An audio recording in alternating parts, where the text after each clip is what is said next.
Bonjour, aujourd'hui nous embarquons pour le Royaume-Uni et l'Irlande.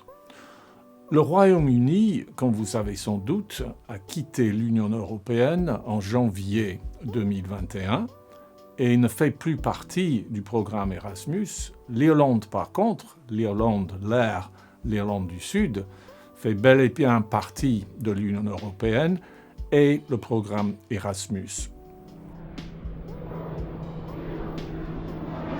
Vous avez sans doute vos propres raisons, mais une raison valable, à mon sens, est la découverte de la culture académique de l'éducation supérieure dans cette zone. Au niveau des cours, vous allez vous retrouver dans des cours très réduits au niveau du nombre d'étudiants et également au niveau des heures de contact. Vous allez peut-être faire entre 10 et 15 heures de contact par semaine, mais vous allez être amené à beaucoup travailler en bibliothèque, où il va falloir beaucoup lire, rédiger et réfléchir. Au niveau de l'encadrement, on a des conditions excellentes dans cette zone. Les professeurs vont être très sympathiques, très structurés et agréables. Au niveau des universités partenaires, nous en avons donc au Royaume-Uni 29 partenaires et puis en Irlande, nous en avons 5. Nous avons des partenaires de prestige comme UCL, University College London à Londres bizarrement, Cork en Irlande, Strathclyde en Écosse. Si nous parlons donc des calendriers et des tests de niveau, c'est le calendrier universitaire dans cette zone, c'est à peu près la même chose qu'en France. Vous allez arriver un peu avant le début des cours pour assister à quelque chose qui s'appelle Freshers Week. Donc Freshers Week, c'est une sorte de foire de clubs, d'associations où vous pouvez donc adhérer à des clubs d'aviron, de squash, de parachutisme, tout ce que vous voulez. Il faut saisir l'occasion. Il y a même des French Societies dans ces universités où vous pouvez donc y aller parler du vin français et des fromages français pour frimer un peu. Au niveau des tests de niveau, pour l'Irlande, vous avez besoin du TOEIC, donc de 650 sur 950. Ça, c'est quelque chose que nous demandons au niveau de Lyon 3. Mais pour le Royaume-Uni, ça c'est devenu beaucoup plus compliqué avec le Brexit. Vous aurez besoin soit du TOEFL, soit du IELTS, soit du Cambridge. Il faut regarder sur les sites de chaque université partenaire pour voir ce qu'ils exigent. Il faut savoir aussi que les Britanniques sont devenus plus exigeants au niveau des notes et qu'ils risquent de regarder les notes que vous avez sur vos relevés de notes à Lyon 3. Donc il faut tenter d'avoir des notes bel et bien correctes.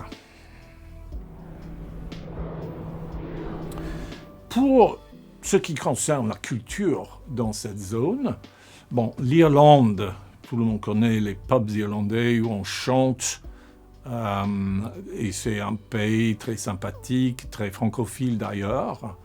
Au niveau du Royaume-Uni, il y a bien entendu beaucoup d'histoires, la monarchie, l'empire, les origines du pays avec les anglo-saxons, les vikings, et c'est un pays finalement qui est assez tourné vers le passé, surtout l'Angleterre, je dirais. Il y a également la question de la nourriture. Vous avez donc le plat national, le fish and chips, c'est ce qui vaut pour l'Irlande aussi. Vous avez d'excellents restaurants indiens et pakistanais de partout. Mais globalement, je dirais que la qualité de la nourriture améliore. Vous allez dans les pubs, vous mangez un pub lunch, Ploughman's Lunch, c'est tout à fait correct au niveau de la qualité. Il ne faut pas en avoir peur. Au niveau des accents, c'est très intéressant. Au Royaume-Uni, Vous avez donc il y a une densité d'accents différents que vous allez trouver. Vous avez dans le sud et au milieu de l'Angleterre, notamment des accents qui proviennent des anglo-saxons. Vous avez les accents celtes des Gallois et des Irlandais. Et au nord de l'Angleterre, dans le Yorkshire, dans le Newcastle, vous avez des accents qui viennent finalement des Vikings. Donc, très intéressant sur ce plan-là. Bon, si vous partez en Irlande, vous aurez droit à la bourse de la région et la bourse Erasmus. Si vous partez au Royaume-Uni, vous aurez droit uniquement à la bourse de la région. Si vous êtes boursier Crous, vous aurez droit à l'aide AMI.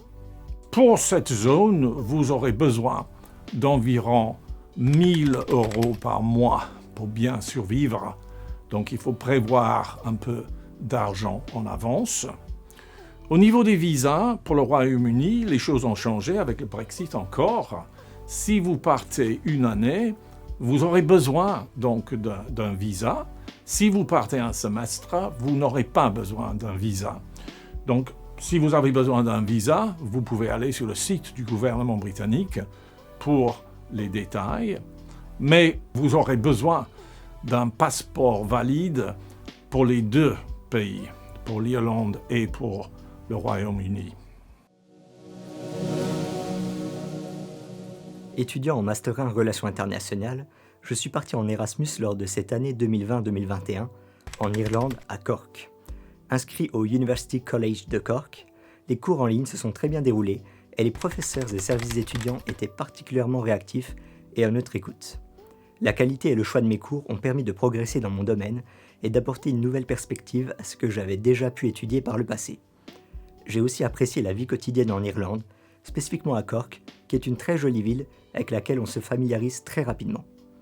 J'ai pu voyager dans le pays et découvrir de magnifiques paysages, certaines lignes de bus et de trains permettant de voyager facilement, même si elles sont assez onéreuses.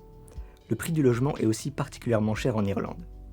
Pour finir, je recommande vivement à ceux qui pensent partir en mobilité de franchir le pas. C'est une expérience unique et grâce à laquelle on ressort plus mature et ouvert d'esprit. Vous pouvez me contacter, Robert Sherratt, donc je suis un des responsables académiques de zone, avec Stephen Sarson, qui est un autre responsable académique. Et nous avons également Dorothea Obreshkova, qui est donc la responsable administrative pour cette zone. Donc, n'hésitez pas à prendre contact avec nous si vous avez d'autres questions ou points que vous voulez éclaircir. Merci.